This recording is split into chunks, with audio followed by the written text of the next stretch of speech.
আসসালামু আলাইকুম। আমার নাম ডক্টর শেখ জাসমুদ্দিন। আমি ম্যাজেস্টান কোম্পানির ফাউন্ডার অ্যান্ড ডাইরেক্টর। তো আজকে আমাদের কাছে এক বেবি আসে, বেবির নাম মোহাম্মদ আয়াত। ইনি এই বাচ্চাটা নিয়ে ওর মা আর ওর মামা এসেছেন ময়মনসিং থেকে। তো বাচ্চার হার্টের সার্জারির জন্য এসেছেন। তো ডক্টর রাজেশ শর্মা আমাদের ম্যারিবেশন হসপিটালে সার্জারি হয়েছেন। খুবই কমপ্লেক্স কেস ছিল, বাট অপারেশনের পরে বাচ্চা আলহামদুলিল্লাহ একদম ঠিক আসে। সাইড আহ, তো আজকে আমরা এখানে আসি জাস্ট বিকজ বাংলাদেশের মানুষকে জানানোর জন্য যে আজকের সময়ে যদি কোনো বেবি অনলাইনেবল হার্ট ডিফেক্ট নিয়ে জন্ম হয়, তো তাদের জন্য একটা ট্রিটমেন্ট আছে, মানে সেই বেবিগুলো একটা ট্রিটমেন্ট ডিজার্ভ করে। কারণ অনেক বাচ্চারা অনলাইনেবল হার্ট ডিফেক্ট নিয়ে জন্ম হয়েছে, তো অনেক বাচ্চা হয়তো মারা যায়। বাট আজকের সময়ে আমরা যে কোনো কনজেনিটাল হার্ট ডিফেক্টের বাচ্চাদের যে আমরা সার্জারি করতে পারি, মানে অনেক বিভিন্ন রকমের রোগ নিয়ে হয়তো জন্ম হয় হার্টের, তো সেইগুলোকে অপারেশনের মাধ্যমে ঠিক করার উপায় আছে। অনেক ফ্যামিলিরা টাকা পয়সার জন্য অপারেশন করতে পারে না, সেগুলো পসিবল। যেমন আজকে আমি আপনাকে এই মোহাম্মদ আয়াতকে দেখাবো। বাচ্চা বাংলাদেশ ময়মনসিং থেকে আম্মু আর ভাইয়ের মামার সঙ্গে। তো এই বাচ্চাকে ময়মনসিংহে ডাক্তার যখন দেখেন, তো ওখানে বলেছেন যে হার্ট পরীক্ষা হয়নি, তাই না? তো আইফি বলেছিলেন আর বলেছিল বাংলাদেশের অপারেশন সার্জারি করা সম্ভব হবে না, হ্যাঁ ইন্ডিয়ানের। ইন্ডিয়া।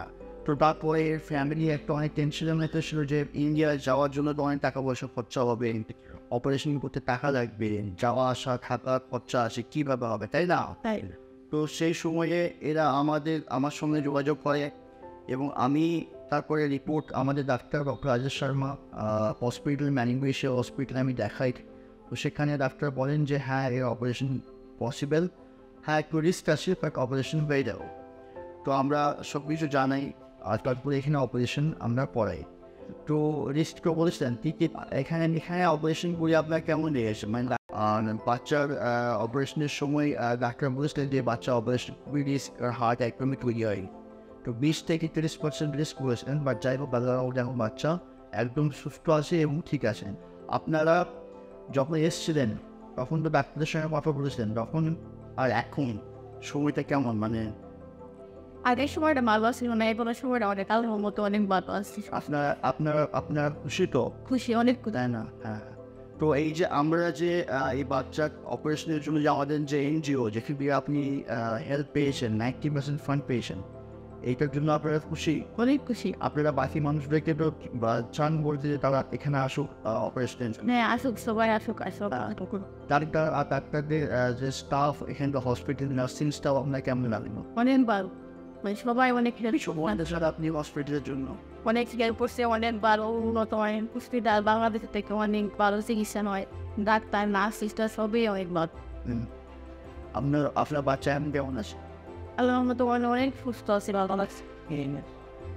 তো এই ছিল, আমরা জাস্ট এইটুকুই জানছে বাংলাদেশের মানুষদের যে আপনারা টেনশন নিন না, আপনাদের বাচ্চাদের জন্য কোনো রকম হার্ট ডিফেক্ট নিয়ে তো অন্য কোনো সমস্যা নিয়ে যদি জন্ম নিয়েছে, আপনি আমাদের সঙ্গে যোগাযোগ করেন, আমরা অবশ্যই আপনাদেরকে হেল্প করার চেষ্টা করবো। আপনার বাচ্চা অবশ্যই ভালো treatment, quality of life deserve করে। এটাই আমি চাই যে আপনারা আসেন এবং আমার সঙ্গে যোগাযোগ করেন, আমরা অবশ্যই আপনাদের solution. Baby Ayat was 7 months old, and the child had respiratory difficulty and failure to gain weight and difficulty in feeding also. So they came with a diagnosis of single ventricle and increased blood flow to the lungs.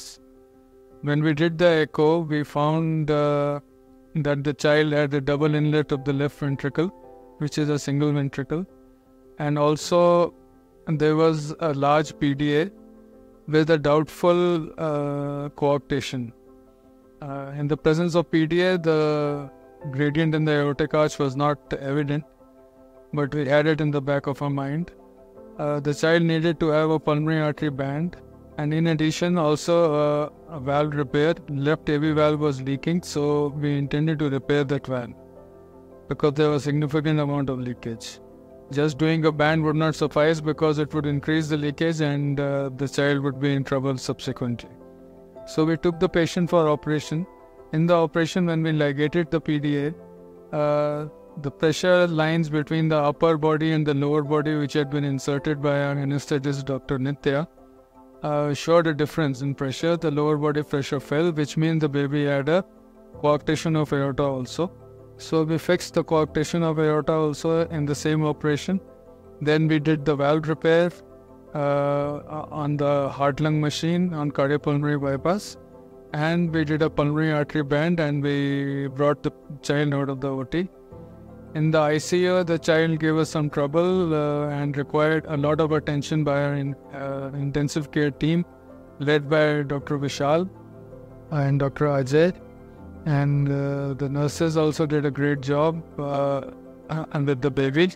And the baby ultimately recovered well and could be separated from the ventilator, and has now been discharged in good condition.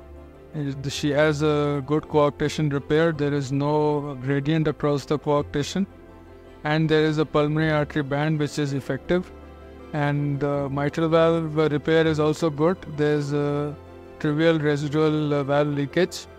In time, she should come back and have the next stage of operation of single ventricle palliation, which is a bidirectional Glenn, and then hopefully she will be suitable for a Fontan operation later on when she is 4 to 5 years old. I wish them all the best.